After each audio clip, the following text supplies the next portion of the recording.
ask the Minister for Health's views on the Mental Health Commission's call for it to be given powers to regulate community-based services. Thank you, Minister.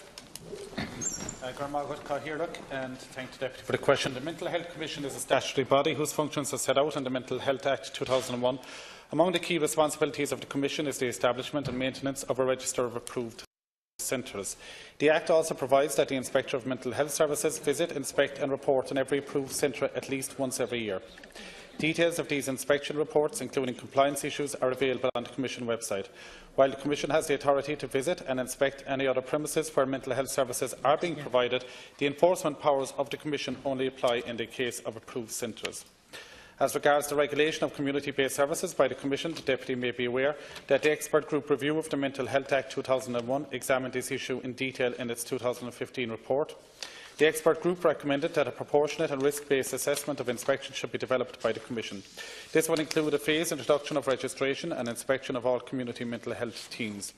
In addition, all high, medium and low support hostels, crisis respite houses, other residential services, day hospitals and day centres would also be subject to inspection and enforcement by the Commission. The Expert Group also suggested that in order to enhance the standard of care that is being provided in approved centres, the revised legislation should provide for the Mental Health Commission to make standards in respect of all mental health services and to inspect against those standards. The standards would be made by way of regulation, and the regulation would be underpinned by way of primary legislation. Amendments to the Mental Health Act 2001, based on the recommendations of the Expert Group review of the Act, are currently being progressed. Government-approved plans to proceed with the general scheme of the bill, and officials are working on the heads of the amending bill, which will legislate for the recommendations of the review, including those relating to the proposed registration and inspection of community mental health services. In relation to the Expert Review Group, as I understand it, there is still only one out of those 168 recommendations that have been implemented.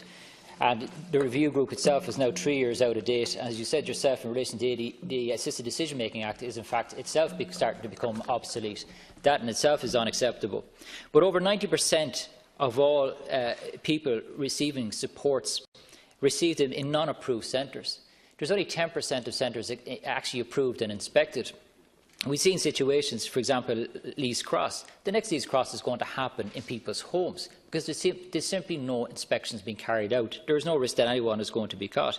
The Mental Health Commission has recently reiterated its call on the government to give it powers to regulate community-based care services, and with an increasing number of patients being accommodated in those. We had a policy of closing down the old Victorian hospitals. There was a right policy, there was agreement to that, but the community supports are not being put in place. But as increasingly the supports are being put in place, there is nobody inspecting these supports that are being put in, and there needs to be increased supports. The Mental Health Commission are looking for it. The Fianna Fáil's bill attempting to amend part of the Mental Health Act will be going through second stage of the Shanada in October.